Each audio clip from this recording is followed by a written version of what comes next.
You think oil runs the world? Think again. Before petroleum, before coal, before any fossil fuel, there was wood, timber, the resource that built civilizations, powered navies, heated homes, and constructed every castle, cathedral, and city across Europe, and someone controlled it, not governments, not kings, a hidden network of merchants, families, and guilds who understood something profound. Whoever controls the resource controls everything. They operated in the shadows of history. No grand monuments bear their names. No epic poems celebrate their deeds, but their wealth exceeded most monarchs. Their political influence shaped kingdoms. Their monopolistic practices would make modern cartels look tame. They were the original resource barons, the first energy magnates, the architects of economic power that transcended borders and outlasted dynasties.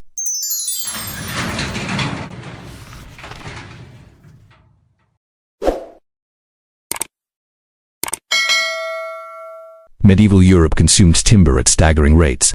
A single warship required 2,000 mature oak trees.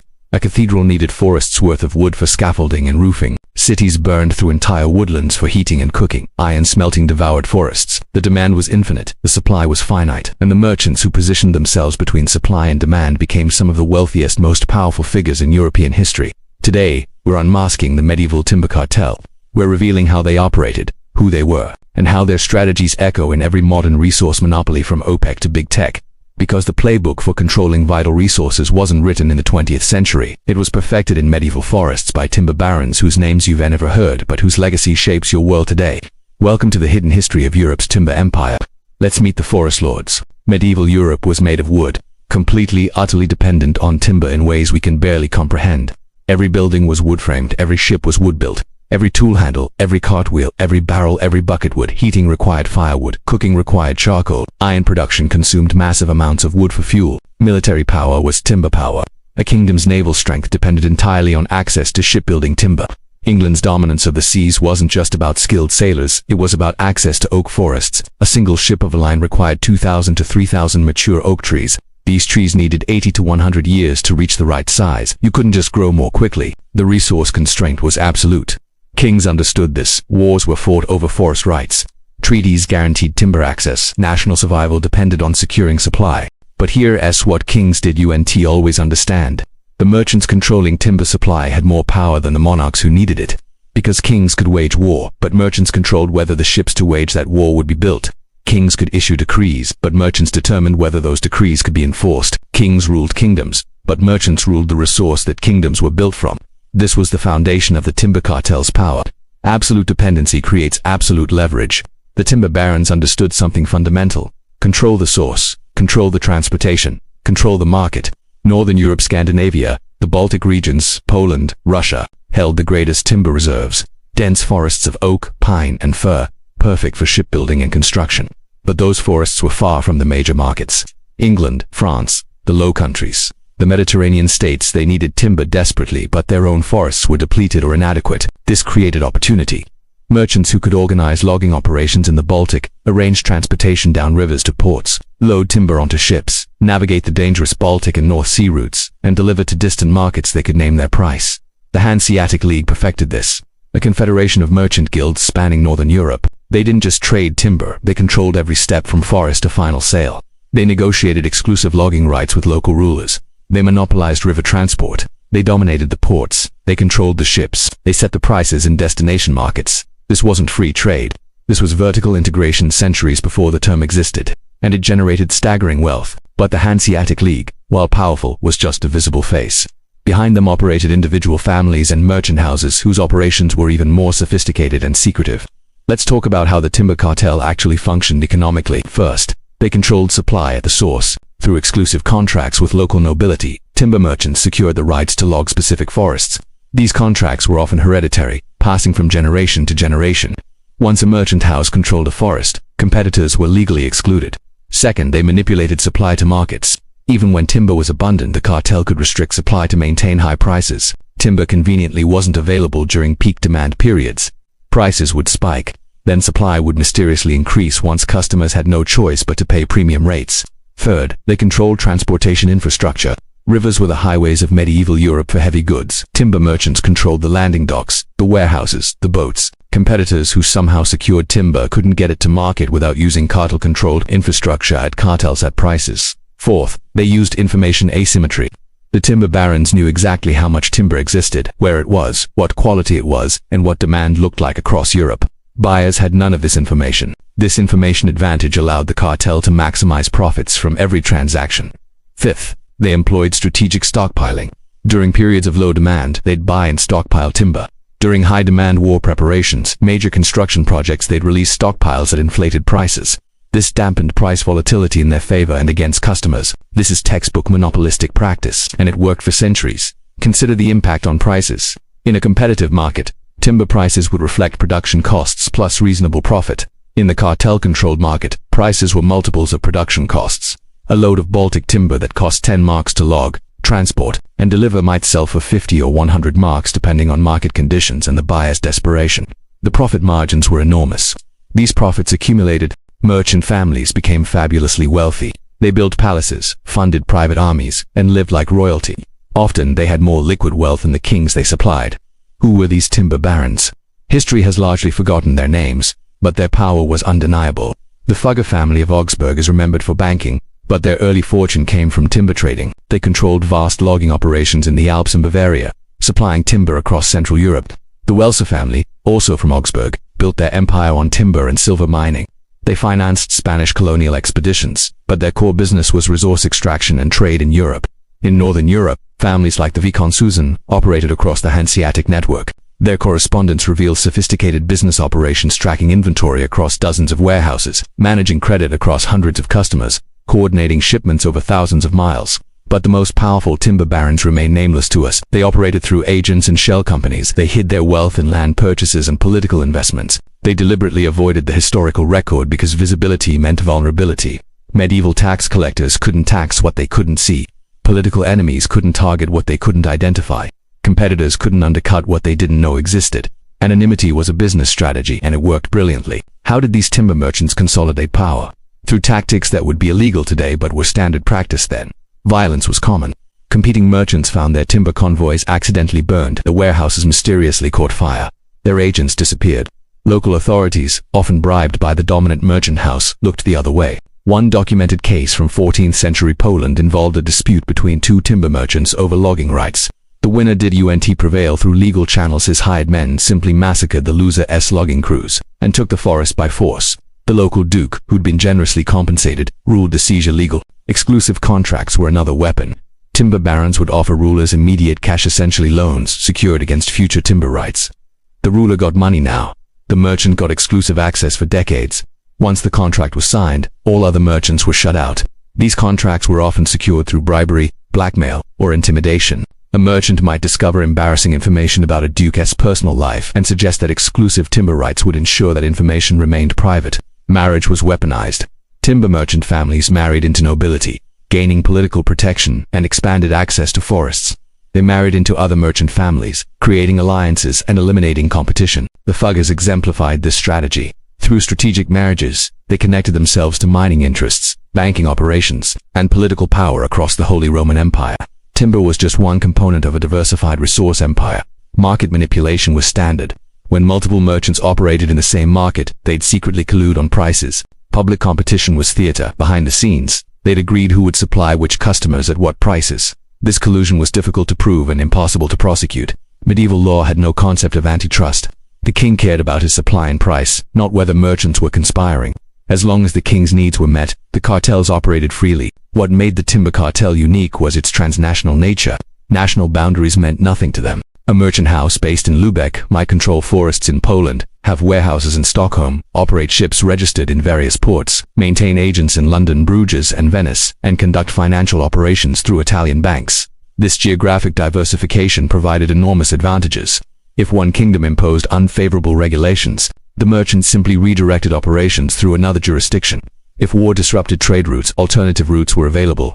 If one forest was depleted, others supplied the shortfall. Kings and nobles ruled territories. The timber barons ruled networks, and networks proved more resilient than territories. This also made the cartel almost impossible to break. A king who tried to nationalize timber trade within his kingdom found that timber simply stopped arriving. The merchants would redirect supply to other markets. The king's shipyards would sit idle. His military power would deteriorate. Eventually, the king would capitulate and restore favorable terms to the merchants. This happened repeatedly. France, England, and various German states all attempted to break the timber monopolies, all failed. The cartel was too powerful, too diversified, too essential. The lesson was clear. You don't break the cartel that controls your vital resources. You negotiate. A negotiation from a position of dependence meant the cartel won. The timber cartel's power came not just from controlling resources but from intricate networks of mutual interest. Consider the relationship between timber merchants and shipbuilders. Shipbuilders needed reliable timber supply. Timber merchants needed consistent demand. They formed partnerships where shipbuilders received preferential pricing in exchange for exclusivity agreements. This locked out competing timber suppliers and ensured the merchant's timber moved at premium prices. The shipbuilder got supply security, both profited from the arrangement. Now multiply this across dozens of industries. Iron smelters needed charcoal from wood. The same timber merchant supplied it. Construction guilds needed building lumber. Same suppliers. Barrel makers, cart makers, tool manufacturers, all dependent on timber merchant networks. These relationships created webs of mutual dependency. Anyone who challenged the timber cartel found themselves cut off from multiple supply chains simultaneously. The economic pain was unbearable. Resistance collapsed quickly. The merchants also cultivated relationships with each other. Despite being competitors, they understood that destructive competition hurt everyone, so they formed associations and leagues ostensibly for mutual protection, actually for price coordination and market division. The Hanseatic League was the most famous, but similar organizations existed across Europe. These leagues negotiated collectively with rulers, set quality standards, established dispute resolution mechanisms, and most importantly, maintained discipline among members. If one merchant undercut agreed-upon prices, the league could sanction them, cutting off access to ships, warehouses, or credit. The threat of expulsion from the network was enough to maintain cartel discipline. Funding power. The timber barons' wealth translated directly into political influence. They financed wars. When kings needed money to raise armies, they turned to wealthy merchants. The merchants would advance funds in exchange for various concessions, reduced taxes, expanded timber rights, exclusive contracts. These loans created dependency. A king in debt to timber merchants couldn't afford to antagonize them. Policies favorable to the merchants followed naturally. The Fuggers famously financed Holy Roman Emperor Charles V's election in 1519. The cost was 850,000 florins, a staggering sum.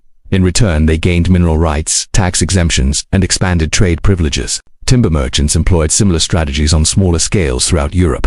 They made themselves indispensable to political power, then leveraged that position for commercial advantage. They also financed construction of strategically important infrastructure, bridges, harbors, warehouses that just happened to benefit their timber trade. These projects made them appear as public benefactors while actually cementing their commercial dominance. The merchants even influenced succession disputes. When rulers died leaving contested heirs, timber barons would back the claimant who promised the most favorable terms. Their financial support often determined who took the throne. This meant kings ruled at the pleasure of merchant interests, a complete inversion of the expected power dynamic. Some timber merchant families operated so discreetly that we know them only through fragments of evidence.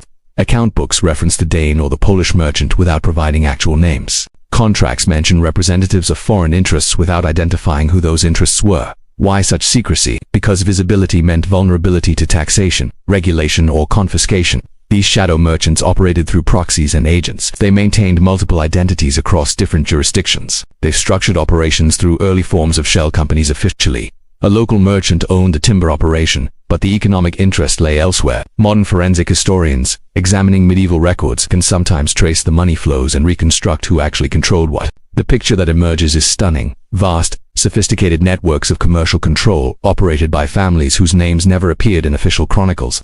These were the original oligarchs. Their power was economic, not political. They didn't wear crowns or command armies directly, but their wealth bought both crowns and armies when needed, and their power persisted across generations. While political dynasties rose and fell, commercial dynasties endured. A family that controlled timber trade in 1300 might still control it in 1500. Having weathered wars, plagues, and political upheavals that destroyed kingdoms, this longevity came from understanding fundamental principles: control vital resources, diversify geographically, operate discreetly, and invest in relationships that transcend political boundaries. The timber barons didn't just extract resources, they invented the systems that would later power the Industrial Revolution. They pioneered vertical integration. From forest to final sale, they controlled every step. This model would be adopted by oil companies, steel manufacturers, and tech giants centuries later. They developed sophisticated logistics networks, tracking inventory across vast distances, coordinating shipments, managing quality control. These capabilities were unprecedented. The organizational structures they created became templates for modern corporations. They innovated in finance. Timber transactions required credit across time and space. Merchants developed bills of exchange, futures, contracts, and insurance instruments to manage risk. These financial innovations spread to other industries and eventually became standard business practice. They established the principle of resource consolidation. Controlling the scarce resource, they demonstrated generated more profit than producing goods from that resource. This insight drove later monopolies in oil, steel, diamonds, and now data. Standard Joyo, GBS, OPEC, all followed the playbook written by medieval timber cartels. But the timber barons' legacy wasn't just economic, it was environmental. Medieval Europe was heavily forested. By 1500, vast regions had been completely deforested. England's ancient forests gone, Germany's woodlands severely depleted, France's timber reserves exhausted. This wasn't just logging, it was systematic resource extraction without regard for sustainability. The timber merchants had no incentive to preserve forests. Their business model was extractive: log everything valuable, move to the next forest, repeat. Replanting made no economic sense. Trees took a century to mature. Why invest in something you wouldn't live to profit from? This short-term thinking created long-term disaster. As forests vanished, timber prices rose. That should have incentivized conservation. Instead, it intensified extraction from remaining forests. The environmental damage was severe and lasting. Deforestation caused soil erosion, altered water cycles, and changed local climates. Some regions never recovered their original ecology. The timber crisis of the 1600s and 1700s, when European nations faced severe timber shortages for shipbuilding, was a direct result of medieval overexploitation. It nearly crippled naval powers like England and France. Eventually, this drove European powers to seek timber from North America and other colonies. The environmental catastrophe in Europe exported itself globally. The lesson: unregulated resource extraction destroys the resource base. The timber barons understood this intellectually but couldn't act on it collectively. Individual incentives overrode collective interest, a tragedy of the commons writ large. As timber's strategic importance declined, replaced first by coal, then by oil, the families and systems that controlled timber didn't disappear. They evolved. Timber merchant families diversified into other commodities. Some moved into textiles, others into mining, many into banking. They applied the same monopolistic strategies to new resources. The Fuggers became primarily bankers, but their approach controlling key resources and using them to influence politics persisted. The Rothschilds would later perfect this model in the 19th century. The organizational structures pioneered by timber merchants, cartels, monopolies, vertical integration, became the standard for industrial capitalism. The robber barons of the 19th century weren't inventing new tactics, they were scaling old ones. John D. Rockefeller's Standard Oil operated exactly like a medieval timber cartel. Control the source, control the distribution, manipulate the market, neutralize competitors, influence politics. The resource changed, the strategy didn't. Modern tech monopolies follow the same pattern. Control the platform, control the data, manipulate the market, acquire competitors, influence regulation. Replace timber with data and the playbook is identical. The timber baron's greatest legacy might be demonstrating that monopolistic control of vital resources is extraordinarily profitable and politically powerful. Every subsequent monopolist has learned from their example. Look at any modern resource monopoly and you see the timber cartel's ghost. OPEC controls oil exactly as the Hanseatic League controlled timber. Coordinate supply, manipulate prices, punish defectors, maintain cartel discipline. The resource is different. The mechanism is identical. De Beers controlled diamonds through the same vertical integration the timber barons perfected. Mine ownership, supply control, distribution networks, marketing, every step controlled. Big tech controls data and platforms using identical strategies. Control the source, user data. Control distribution, app stores, search engines. Manipulate markets, algorithmic preferences. Eliminate competitors' acquisition or exclusion. The shadowy figures who control today's vital resources: energy, water, rare earth minerals, semiconductors. They'd operate with the same discretion as medieval timber merchants. Avoid visibility, use proxies, operate across jurisdictions. Influence politics without holding office. When you hear about supply chain choke points or strategic resource dependencies, you're hearing about the same dynamics that gave timber barons their power. China controlling rare earth minerals, medieval timber dynamics. Russia leveraging natural gas, timber playbook. Tech companies controlling data and platforms, same strategy, different resource. Here's what's remarkable. The fundamental structure of resource-based power hasn't changed in 700 years. Control of scarce vital resources generates wealth. Wealth buys political influence. Political influence protects and expands resource control. The cycle reinforces itself. Medieval timber barons understood this. Modern resource controllers understand this. The tactics evolve. The underlying principles don't. Geographic diversification protects against political risk. The timber merchants operated across kingdoms. Modern corporations operate across nations. Same strategy, larger scale.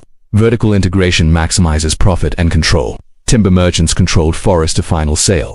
Oil companies control well to pump. Tech companies control hardware to software to services. Information asymmetry creates advantage. Timber merchants knew the market better than customers. Modern companies know consumers better than consumers know themselves. Network effects and dependencies lock in power.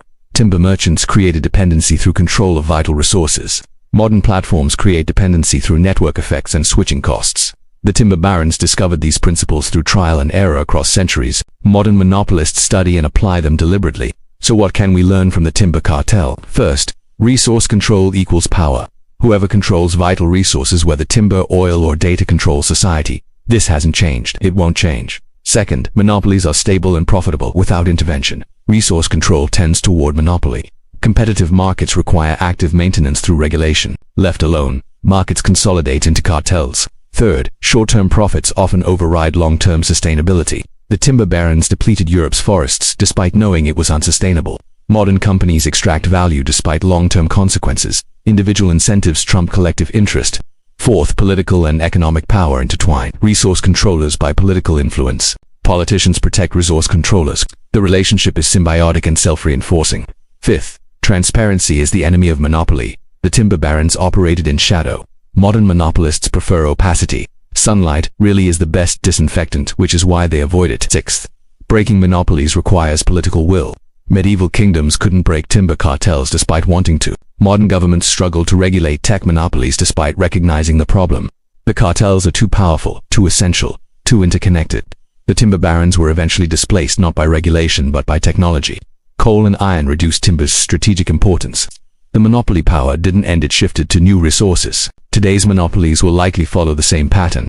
Not broken by regulation but displaced by new technologies and resources. And whoever controls those new resources will become the next generation of barons. We began by asking who controlled Europe's timber empire. The answer, a network of merchant families and cartels whose names we barely know but whose strategies echo through every modern monopoly. They didn't just sell wood. They pioneered the business model of resource monopoly. They demonstrated that controlling vital resources generates power that transcends politics, survives dynasties, and shapes civilizations.